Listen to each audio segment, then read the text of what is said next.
Assalamualaikum warahmatullahi wabarakatuh. Baik, sebelum kita memulai pelajaran, alangkah baiknya kita berdoa terlebih dahulu. Berdoa mulai. Bismillahirrahmanirrahim.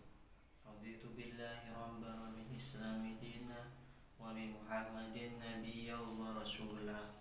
Rabbi zidna ilma warzuqna fahma. Amin ya rabbal alamin. Baik, di sini siapa yang tidak masuk? Baik, sebelum kita memulai pelajaran, Bapak ingin mengetahui dari yang kemarin yang Bapak sampaikan tentang kondisi masyarakat Arab sebelum Islam. Kondisi Arab itu bagaimana sebelum Islam? Menyembah berhala, ya, menyembah matahari, ya. Oh, ya, pada masa waktu itu masyarakat Arab sebelum mengenal Islam itu masih menyembah berhala, juga bisa disebut dengan zaman jahiliyah, yaitu zaman kebodohan. Nah, dari itu bahwa kita ketahui bahwa masyarakat pada waktu itu masih tidak stabil, tidak tahu akan adanya Islam. Seiring dengan berjalannya waktu, sehingga Rasulullah hadir untuk mensyiarkan atau menyampaikan agama yang sebenarnya yaitu agama Islam. Yaitu selanjutnya Bapak akan menjelaskan tentang dakwah Nabi Muhammad SAW. Yaitu yang pertama tentang mengajarkan tauhid, di mana pada misi Rasulullah SAW yang pertama dan paling utama adalah mengajarkan tentang tauhid. Pada sebelumnya Nabi Muhammad SAW mengajarkan tauhid, beberapa orang pada waktu itu masih ada yang beragama dengan cara yang benar sesuai dengan ketentuan yang ditentukan oleh Nabi Ibrahim alaihissalam. Namun tidak sedikit pula orang-orang justru beribadah pada Allah menggunakan perantara, dan ada juga yang murni menyembah berhala. Nah, dari sini siapa yang tidak paham? Tidak ada. Bapak lanjutkan ya. Ya. Sebelumnya itu diutusnya Rasulullah guna untuk meluruskan orang-orang yang menyimpang pada waktu itu, dengan cara mensyiarkan bahwa Allah satu-satunya zat yang wajib disembah. Dengan itu sehingga itu Allah tidak memiliki pasangan, tidak beranak, dan tidak pula diperanakan. Pada waktu awal Rasulullah diutus, orang-orang dapat menganggap bahwa bertauhid apabila cukup meyakini bahwa Allah merupakan satu-satunya zat yang ada dan tidak boleh disekutukan dengan cara apapun. Nah, dari sini siapa yang masih belum paham? Nah, selanjutnya itu yang kedua, menyempurnakan akhlak serta membangun manusia mulia dan bermanfaat. Masyarakat kala itu walaupun tahu bahwa Allah itu ada, namun pengimplementasian ketahuidannya itu salah, yang justru menyekutukan Allah.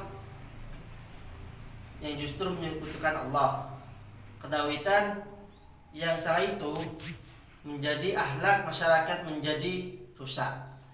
Banyak poligami tanpa batas, banyak bayi wanita yang dikubur hidup-hidup karena takut miskin dan menjadi hina. Selanjutnya yaitu merendahkan wanita.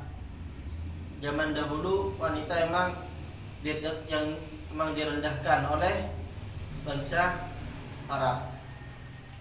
Yaitu selanjutnya itu menyelesaikan masalah dengan cara perang. Ya, dahulu itu masyarakat pada waktu itu sedikit-sedikit masalah itu langsung perang, sedikit-sedikit perang, sehingga tidak mengenal akan adanya ketauhidan, sehingga akhlaknya itu menjadi buruk. Seiring setelah Rasulullah mengajarkan tauhidan, kemudian beliau membenarkan akhlak yang salah itu.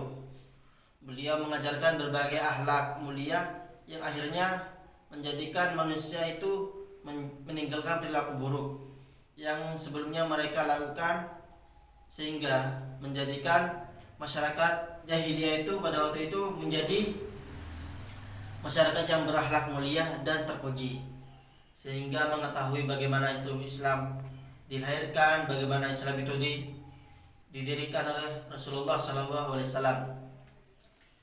Rasulullah SAW itu sabar dalam berdakwah, sehingga masyarakat pada waktu itu enggan untuk mengetahui bahwa Rasulullah itu sedang berdakwah. Selanjutnya itu yang ketiga, Rasulullah SAW sebagai rahmatan lil alamin. Yaitu yang selanjutnya itu yang ketiga, misi Rasulullah yang ketiga ini adalah sebagai rahmatan lil alamin, yaitu sebagai rahmat alam semesta. Maksudnya itu rahmat alam semesta itu tegas sebagai rahmatan lil alamin, yaitu bermakna bahwa Rasulullah memiliki misi sebagai penebar kasih sayang, pemberi kabar gembira dan peringatan pemberian kedamaian serta kesejahteraan yang bukan hanya untuk orang Arab, tidak juga hanya untuk orang Muslim, tetapi juga bagi seluruh umat Islam, bagi seluruh umat manusia yang ada di bumi Allah. Ya, dari sini siapa yang masih belum paham?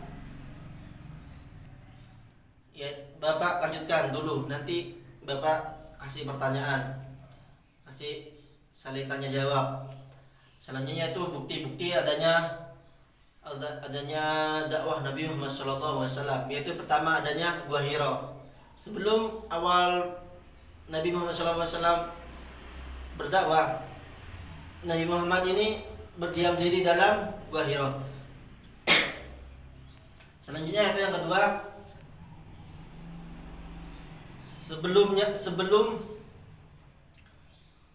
sebelum adanya kepercayaan, sehingga banyak dari mereka itu tidak suka, sehingga Rasulullah memberikan ini yang benar, ini yang salah, seperti begitu.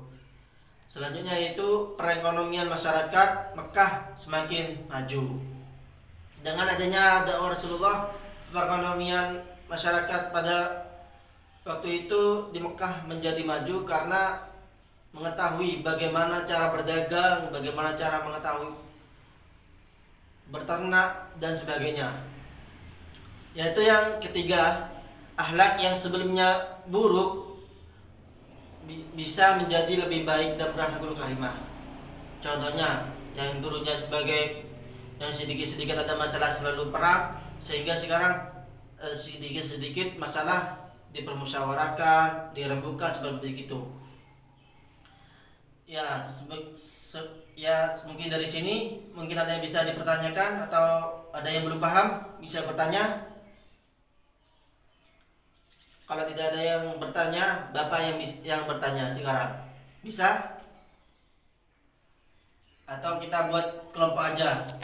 Lebih baik kita buat kelompok, diskusikan, buat kelompok minimal 3 kelompok. Nanti kelompok pertama diskusi tentang mengajarkan tentang tauhid, yang kedua tentang menyempurnakan akhlak, yang selanjutnya yang ketiga sebagai rahmatan lil alamin. Nah, nanti habis didiskusikan di kelompoknya, Bapak ingin mengetahui apa yang didiskusikan dari kelompoknya itu masing-masing. Ya, mengerti? Kalau ada yang belum paham bisa tanyakan sama Bapak. Baik, ya. Assalamualaikum. Nah, sebelum di sini apa Ada yang perlu dipertanyakan sebelum Bapak akhiri? Sebelum Bapak akhiri, Bapak ingin bertanya. Bagaimana? Ada yang masih beratan? Apa ingin pulang? Ya, yang minggu depan kita semoga bisa bertemu lagi dalam keadaan sehat walafiat. Mungkin dari ini Bapak bisa sampaikan akhirul kalam. Assalamualaikum warahmatullahi wabarakatuh.